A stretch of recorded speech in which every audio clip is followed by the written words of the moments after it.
I have one more story I want to finish with. By the way, I know a lot of people say, how do I contact you, Mike? If you Google Antarctic Mike, you won't miss it. Just spell Antarctic correctly. It's got 2 C's in it.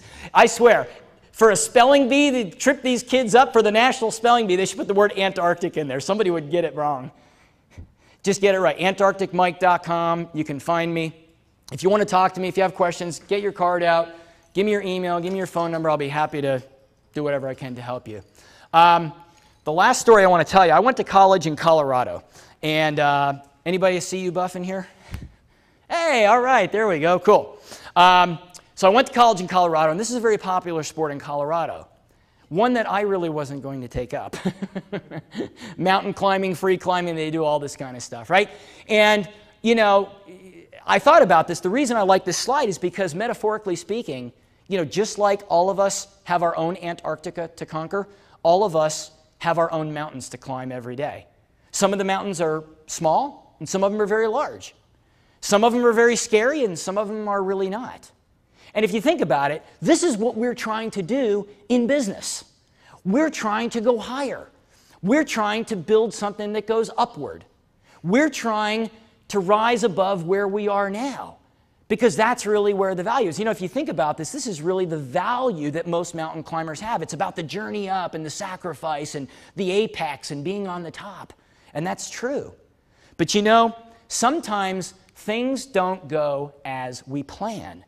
And one thing that mountain climbers don't plan for, and in this particular case, this person didn't plan for, was falling off a mountain 130 feet in a free fall and breaking her bones in 168 places.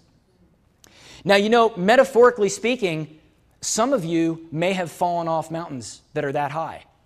People lose spouses, they lose children, they lose businesses, they lose friends. I can't tell you, after the number of seminars I've spoken to, people have come to me and said, you know what, I lost my mom to cancer. My business went under. I lost my job and I don't know how to take care of my kids. I mean, the list goes on and on. Metaphorically speaking, if you haven't fallen off a mountain like this, you probably will. And it's not easy to deal with. And, you know, things go wrong. And things are sometimes out of our control. That we struggle and we try as hard as we may, but we don't always know what to do. Because I will tell you, it's very easy to make decisions on the way up the mountain and when you're on the top of the mountain. It's real easy to make a decision because everything's going your way. There's not a lot of resistance. There's not a lot of sacrifice. There's not a lot of pain. But when you're in the valley below and you're crushed, that's when the litmus test of who we really are and what our character is really like comes out. And that's when it's difficult to make decisions. So the question becomes, if we condition ourselves in some of the ways that I've talked about, do we increase our chances of making better choices when we fall off the mountain? Because again, we will fall. It's only a question of how high and when and how many times. And you know, having the right attitude is critical. This person was telling me that, you know, this is what it looks like when you recover from a mountain climbing fall of 130 feet and your bones are broken in 168 places. You're in traction. The weights are holding you up. You know, this is a pelvic frame that was assembled on the outside. Metal rods were coming out of this person's pelvis, and they had to adjust it because the movement, you know, laterally, even just in bed or whatever, would disrupt the repair, I guess, of this particular part of the body. This person had to screw this thing in and clean the blood off it. I mean, the whole 9 yards. She was telling me the story. She was a student at Boulder.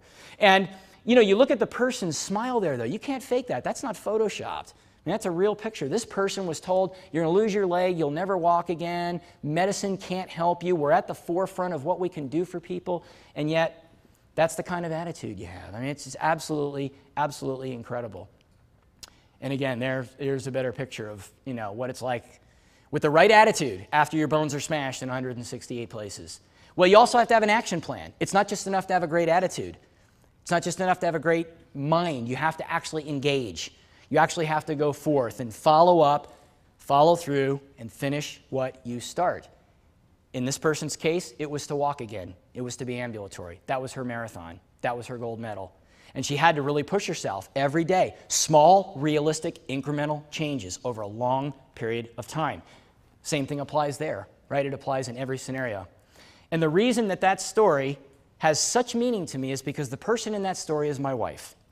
21 years I've been married to Angela, and I have never seen anything in my life, Antarctic or not, sales success or not, I've never seen anything in my life, never met anyone in my life who taught me more the value of the principles that I've talked about today. So I really appreciate your time. I hope you've learned something, and thank you for your attention, and I'll be around for a bit today. Thank you.